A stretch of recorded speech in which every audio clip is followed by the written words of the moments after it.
Welcome to Hirzan. I'm your host Harzan, and today we will be discussing a topic that hits very close to home for all of us as students, which is financial issues among students.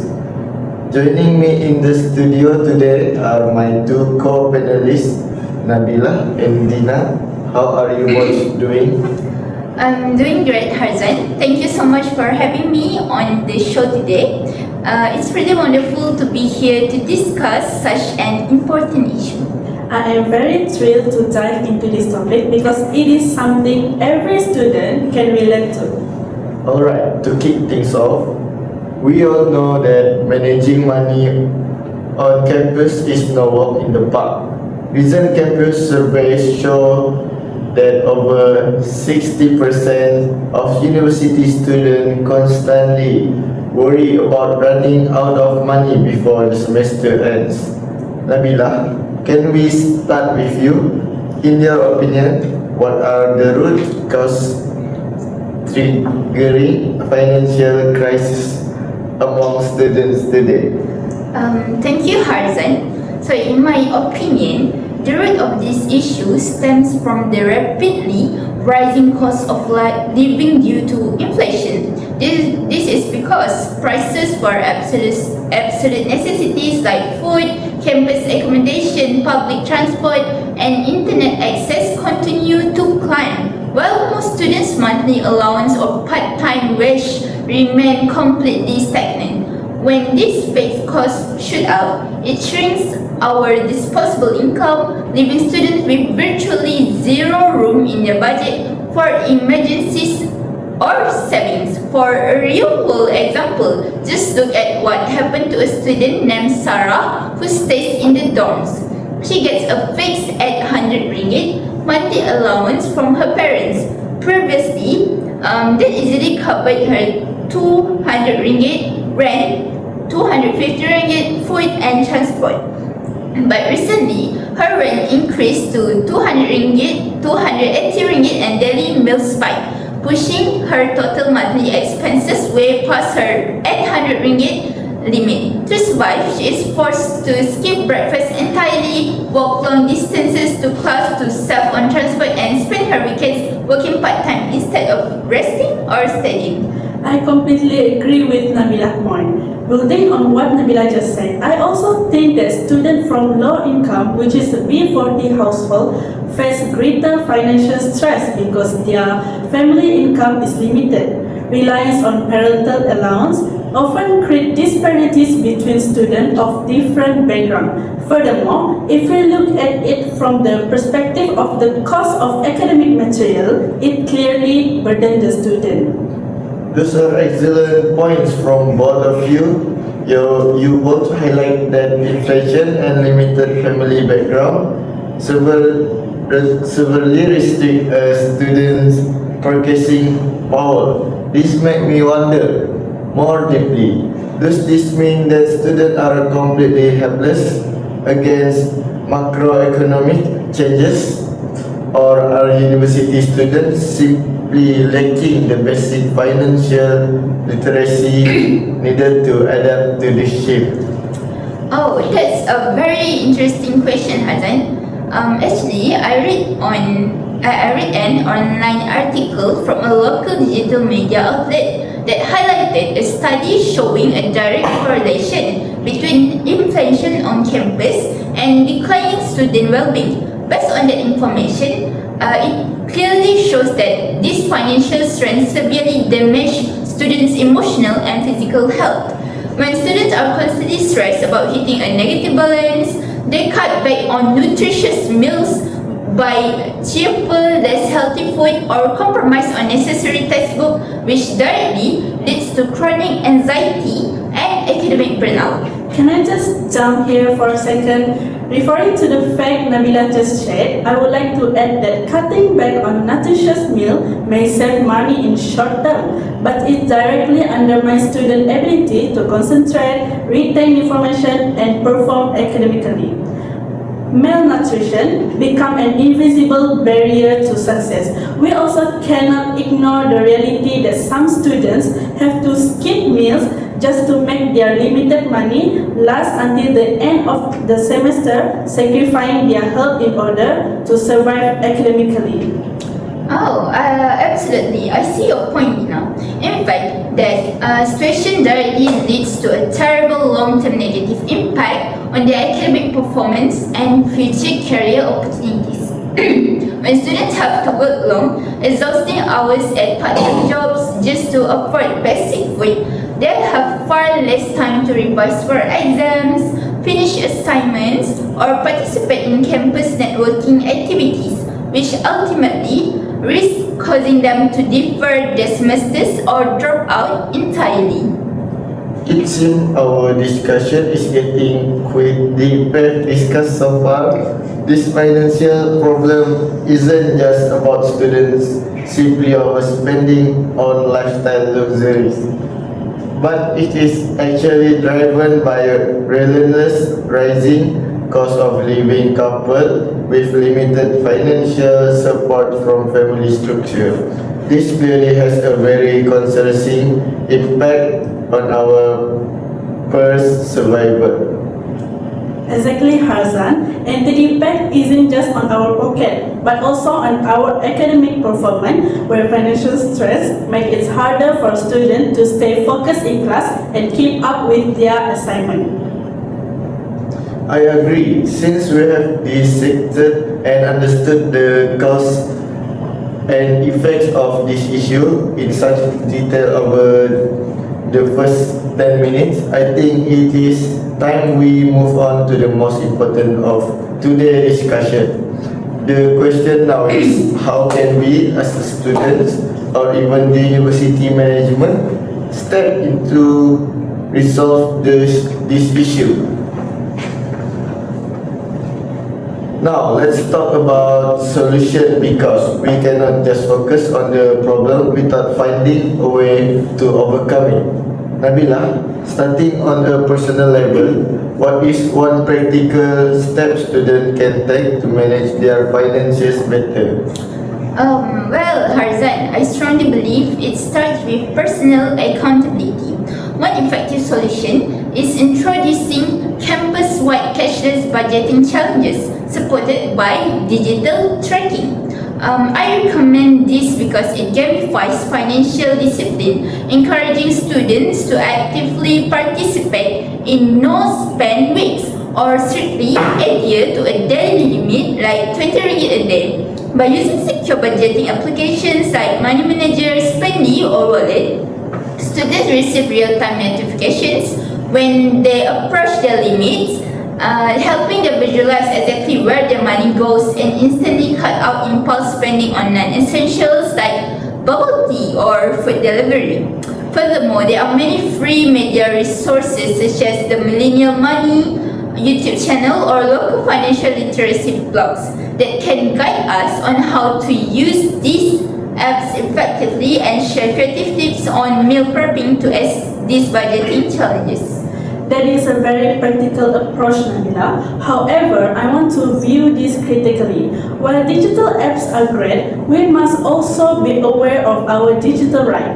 When we link our bank accounts or input personal data into this free app, protecting personal data becomes essential because it can prevent misuse, build trust, and ensure that we act responsibly when using financial technology.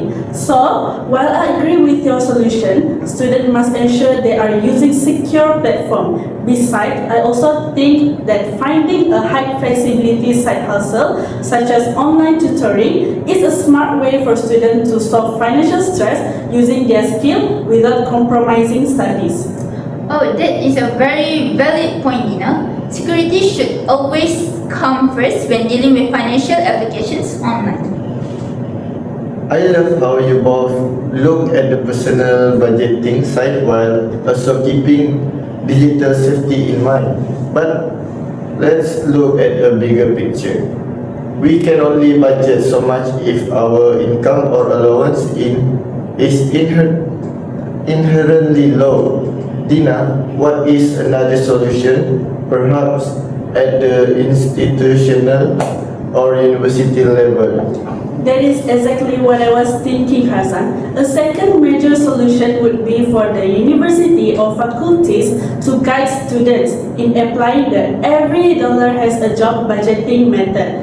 This approach can help students to take full control of their finances by assigning every ringgit they earn to specific category before the month begins. It can prevent impulse spending and ensure that no money is left without a clear purpose. If students consistently plan their expenses this way, they can manage rent, groceries, and saving more effectively, reducing unnecessary financial stress throughout the semester. It is a practical and disciplined way to solve financial issues among students. Oh, I couldn't agree more. To add to your point now, universities could also institutionalize this by working to normalize talking about money across the campus ecosystem. This means the university management can build anonymous peer support networks and launch centralized financial wellness apps that double as discrete portals for emergency funds and campus food banks. This way, students who are struggling can seek institutional aid, apply for bursaries, or find campus job opportunities smoothly and discreetly, completely removing the social stigma or embarrassment of facing financial hardships. It completely changes the culture from one of isolation to one of collective community support. That is a brilliant idea. It shifts the burden slightly of the student and creates a supportive ecosystem within the campus.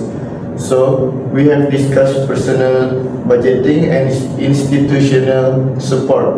But let's be realistic sometimes. Students just need to generate their own income. Nabila, what is your take on students taking up side hustle to overcome financial issues? I think it is a very viable third solution. Note this, students can leverage their digital skills to do online freelancing like graphic design, copywriting, or social media management. The benefits of this is that the digital freelancing is highly flexible, requires zero starting capital, and lets you work right from your dorm room. It empowers students to be financially independent and build a real portfolio while earning to offset the rising cost of living. I see the appeal of freelancing, Nabila, and I agree it is a great way to earn, but we must evaluate this critically. The main challenge here is stress and burnout. For instance, students often take on too many clients while juggling coursework, which leads to exhaustion. If a student focuses too much on their side hustle, they may end up sacrificing sleep, and this directly harm their health and academic productivity. So, it is a good solution, but it requires extreme discipline. This has been incredibly insightful debate. In just this past 10 minutes, we have learned 6 distinct solutions: digital budgeting apps, cashless challenges, normalizing money talks, university subsidized resources, structural budgeting methods, and online freelancing. We have also weighed the pros and cons of each. Coming up next, we need to decide which of these solutions is the best or how we can combine them. So, we have looked at the root cause and debate 3 different approaches: digital budgeting apps, university institutional support, and online freelancing.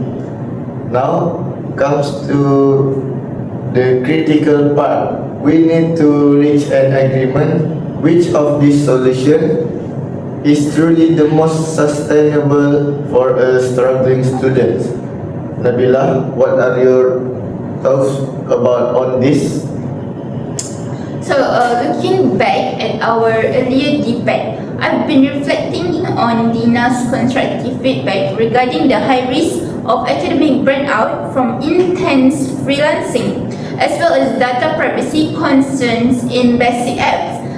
It made me realize that while my initial suggestion of independent freelancing and personal budgeting strategies is highly effective, it cannot stand alone because individual actions have limits when macroeconomic pressures like inflation are too severe, and solo tracking doesn't face a total lack of funds. Therefore, I believe we need to pivot slightly and focus on a more integrated approach. I really appreciate your openness to that feedback, Nabila. It shows that we are looking at this issue critically. Building on that, if we evaluate the institutional solution we discussed earlier, which was applying the every dollar has a job budgeting method, it is highly sustainable, but it takes time to implement it. So, to bridge the gap, I suggest that we can combine zero-based budgeting with a digital cashless tracker.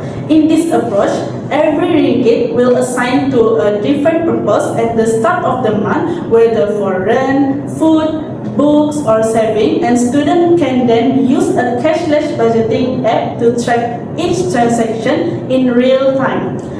This ensures no money is left unplanned, while digital alert can help students to prevent overspending. That is a brilliant synthesis, Dina. So, if I understand correctly, we are moving away from looking at this as separate choices. Instead, our ultimate group consensus is that the best way forward is multi-layered solution. Can we firmly agree that the primary line of defense for a student should be institutional, digital resource platform and an open culture that normalizes seeking and supported immediately by personal financial literacy through secure digital apps and cashless challenges? Yes, absolutely. I completely agree with that consensus. By combining these elements, students can rely on a self-campus safety net while building lifelong personal financial discipline. It actively solves the problems without forcing students to sacrifice their academic performance or compromise their digital safety. I am in full agreement as well. This collective solution is highly practical because it addresses both the individual habit and the university environment. It can give students a realistic framework to survive financially on campus. Excellent. I am glad we have reached a solid consensus. It's clear that solving student financial issue requires a shared responsibility between the tech tools we use, our personal discipline, and the support from our institution. As we wrap up today's episode, it is important to remember that being a student facing financial hardship is nothing to be ashamed of. It is a shared reality for many. Dina, what is your final takeaway or message for our viewers and peers listening out there? My final piece of advice to everyone listening is to proactively seek help when financial stress feel overwhelming. Download budget trackers early to stay disciplined, and always make ethical financial choices that can protect your health and future. Remember that taking control of your finances today builds your character for the real world tomorrow. And to add to that, let's also look out for one another as a community. If you see a peer struggling, start an open conversation about it and guide them toward the university's emergency assistance programs or food bank applications. Financial literacy is a life skill, and mastering it together makes us more resilient. Beautifully said, both of you. That brings us to the end of today's discussion on financial issues among students. A huge thank you to Nabila and Dina for their incredible critical insights today, and to all of our listeners for tuning in. Remember to use the resources available to you, stay financially smart, and we will see you in the next episode. Goodbye.